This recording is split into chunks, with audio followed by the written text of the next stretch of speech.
जय श्री राधे कृष्णा मित्रों, मैं स्वागत करता हूं आपका स्पिरिचुअल दुनिया में।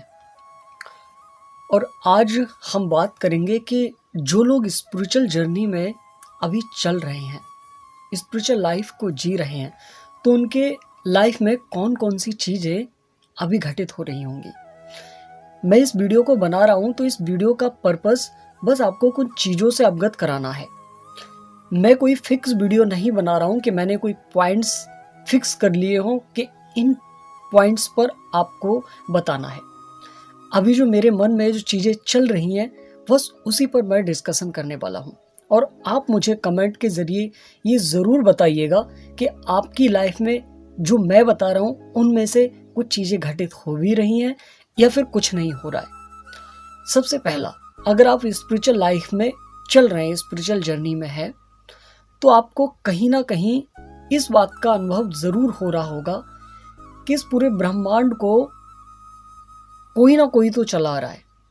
अब ऐसा नहीं है कि कोई ऐसा व्यक्ति चला रहा है जो कि हमारे जैसा शरीर लेकर बहुत विशाल होगा और वो इस दुनिया को चला रहा होगा। ऐसा नहीं है। ऐसा अनुभव आपको होता होगा कि कोई ऊर्जा है जो इस पूरे ब्रह्मांड पर काम कर रही है, और उस ऊर्जा को साइंटिस्टों ने भी सिद्ध कर दिया है। उन्होंने एक अपना फॉर्मूला दिया है कि ऊर्जा को ना तो ख़त्म किया जा सकता है और ना ही पैदा किया जा सकता है। और हमारे धर्म में भी इस बात को बताया गया है कि भगवान ना तो कभी पैदा होते हैं और ना ही वो कभी जन्म लेते हैं और ना ही वो कभी मरते हैं। तो इससे सिद्ध होता है कि ऊर्जा ही भगवान है। हमारे धर्म में ये भी बताया गया है, सनातन धर्म में, हमारा धर्म मैं इसलिए कह रहा हूँ क्योंकि सनातन धर्म बहुत हद तक इंसानियत का धर्म है। इस धर्म में ये भी बताया गया है कि जो भगवान है या भगवान का अंश जो आत्मा है, परमात्मा का अंश, तो उसे ना तो काटा जा सकता है, ना ही सुखाया जा सकता है, ना ही जलाया जा सकता है। यह महाभारत में भगवान कृष्ण ने अर्जुन को बताया है। जबकि साइंस भी इस बात को मानती है कि ऊर्जा को नष्ट किसी भी तरीके से नहीं किया जा सकता, बस वो ट्रांसफॉर्म होती है, एक रूप से दूसरा रूप बदल लेती है। वैसे ही इसमें सनातन धर्म में बताया जाता है कि आत्मा एक शरीर को छोड़कर दूसरा शरीर धारण करती है, जबकि भगवान कृष्ण कहते हैं कि इस जन्म में भी हम कई शरीर धारण करते हैं। जैसे कि हमारा बचपन का शरीर कुछ और था, आज उसी ऊर्जा ने नया शरीर धारण कर लिया है, वो शरीर खत्म हो चुका है। तो इस बात से सिद्ध होता है कि कोई एक ऊर्जा है जो कि इस ब्रह्मांड को चला रही है। और वो चीज़ अगर आपको कहीं डीपली अंतर मन में महसूस होती है तो इसका मतलब है कि आप स्पिरिचुअल जर्नी में है।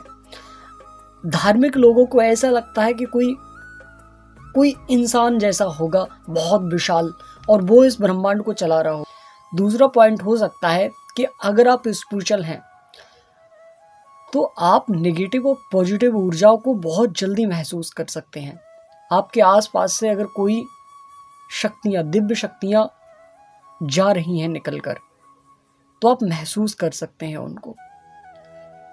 नेगेटिव और पॉजिटिव ऊर्जा आपको बहुत ज़्यादा, बहुत जल्दी प्रभावित कर जाती है। इसका अर्थ है कि आप स्पिरिचुअल हैं, आपको महसूस होती हैं वो चीज़ें, क्योंकि आप डीप स्तर पर उन चीज़ों को फील कर सकते हैं। स्पिरिचुअल लोगों को आवाज़ें भी सुनाई देती हैं जब वो ध्यान में होते हैं। तो इसके अलावा स्पिरिचुअल लोग बहुत कुछ उनके होता है, ज़्यादा स्पिरिचुअल हो जाते हैं, ध्यान में बहुत ज़्यादा चले जाते हैं, तो वो लोग जो चीज़ें बोलते हैं वो सच भी होने लगती हैं। ये भी स्पिरिचुअल होने का एक बहुत बड़ा कारण है। आपने कुछ कहा और वो सच होने लग गया, तो इसका मतलब है कि आप भगवान के बहुत नज़दीक हैं, आप सच्चाई के बहुत नज़दीक हैं। और स्पिरिचुअल एक रास्ता ऐसा है, आध्यात्मिक, जिसके माध्यम से आप वास्तविकता को पहचानते हो। तो ये बहुत छोटा सा एक वीडियो था जिसमें मैंने कुछ चीज़ें डिस्कस की हैं। इस पर अगर आप लॉन्ग वीडियो चाहते हैं कि मैं इसके अलावा भी आपको बताऊं कि स्पिरिचुअल होने के कौन कौन से और रीज़न हो सकते हैं, तो मुझे कमेंट बॉक्स में एक बार ज़रूर बताइएगा।